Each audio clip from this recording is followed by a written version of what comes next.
নমস্কার বন্ধুরা, মোয়ের হেসেলে আপনাদের সবাইকে স্বাগত। আজকের রেসিপি খুবই একটা লোভনীয় পদ, যেটা গরম ভাতে অসাধারণ লাগে। লোটে মাছের ঝুড়ি। তো প্রথমে লোটে মাছগুলোকে এরকমভাবে কেটে পরিষ্কার করে ধুয়ে জল ঝরিয়ে নিয়েছি। তারপর লবণ আর হলুদ ভালোভাবে মেখে নিয়েছি। এবার একটা কড়াই বসিয়ে তার মধ্যে সর্ষের তেল দেব। সর্ষের তেল দিয়ে তেলটা একটু গরম হয়ে গেলে তার মধ্যে ফোড়ন দেব, শুকনো লঙ্কা, কালো জিরে। এবার ওটা একটু ভাজা ভাজা হয়ে গেলে পেঁয়াজ কুচি দেব। মাছের পরিমাণ অনুযায়ী পেঁয়াজটা কুচিয়ে দিতে হবে। এবার পেঁয়াজটা ভালো করে ভাজবো। পেঁয়াজটা একটু ভাজা ভাজা হয়ে গেলে রসুন বাটা, রসুনের সাথে লঙ্কা আছে, আর আদা বাটা দেব। আমি এখানে কাঁচা পাকা লঙ্কা ব্যবহার করেছি। এবার ভালোভাবে মশলাটা কষবো।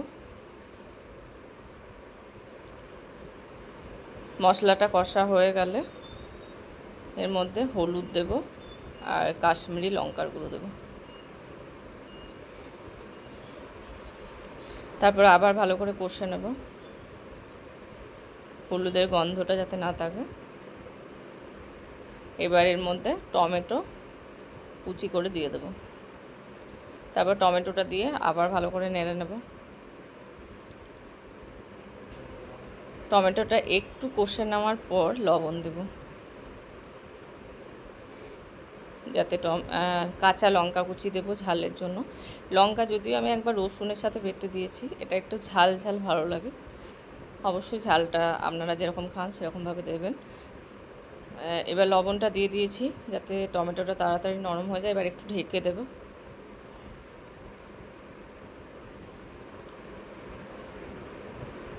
ঢাকাটা খুলে আরেকবার নেড়ে নেব। এবার টমেটোগুলো নরম হয়ে গেছে একদমই।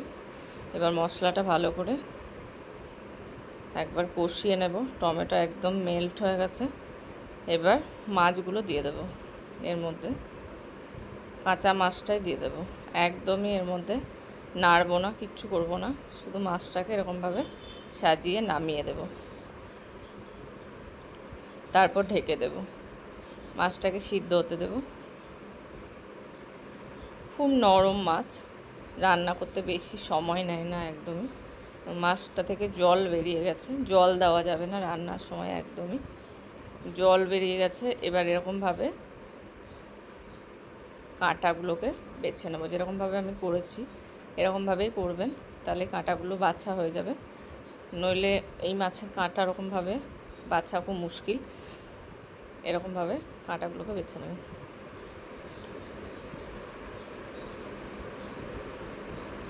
খুব সহজেই কাঁটাটা বাছা হয়ে যায়। আর মাছটা এতটাই নরম হয়ে গেছে, দেখুন একটু টাচ করতে না করতেই পুরো মাংসটা আলাদা হয়ে যাচ্ছে, কাঁটা আলাদা হয়ে যাচ্ছে। এবার কাঁটাগুলোকে এরকমভাবে তুলে পাশে ফেলে দিতে হবে। আর কাঁটার মধ্যে যদি মাংস বেশি থেকে যায়, মানে উঠে যায়, তখন একটু ঠান্ডা হলে সেখান থেকে হাতে করে নিয়ে কড়াইয়ের মধ্যে দিয়ে দিতে পারবেন। সবটাই নিজের কাছে, তাই কোনো অসুবিধে নেই। এবার কাঁটাগুলো বাছা হয়ে গেলে এটাকে ভালো করে কষবো মশলার সাথে। তারপর একটু কষা হয়ে গেলে এটাকে একবার ঢাকা দিয়ে দেবো। মশলা আর মাছ যাতে সুন্দরভাবে রান্নাটা হয় সেজন্য একটু ঢাকা দেবো। ঢাকা দেওয়া ছিল। এবার দেখুন প্রায় জলটা শুকিয়ে এসছে। জল কিন্তু আমি ব্যবহার করিনি একদমই, সবটাই মাছের জল। দেখুন রান্নাটা একদমই কমপ্লিট হয়ে গেছে। এবার নামানোর আগে একটু লেবুর রস দিয়ে দেবো। আর এটা আমি অনেকটাই শুকনো শুকনো করেছি। যদি একটু রস রাখতে চান তাহলে একটু আগে গ্যাসটা অফ করে দেবেন। আমি এটাকে অনেকটা সময়, মানে একদম লো ফ্লেমে অনেকক্ষণ ধরে এটা কষেছি। দেখুন রান্নাটা একদমই কমপ্লিট হয়ে গেছে। এবার এটাকে আমি পরিবেশন করে নেব। গরম ভাতে দুর্দান্ত লাগে লোটে মাছের ঝুড়ি, অবশ্যই বানিয়ে দেখবেন। এটা একটা বাঙালিদের প্রিয় পদ, অবশ্যই বানাবেন। কিন্তু ভিডিওটি ভালো লাগলে লাইক করবেন, শেয়ার করবেন, রেসিপিটি অবশ্যই ট্রাই করবেন এবং কমেন্ট করে জানাবেন যে এই লোটে মাছ দিয়ে আপনারা আর কী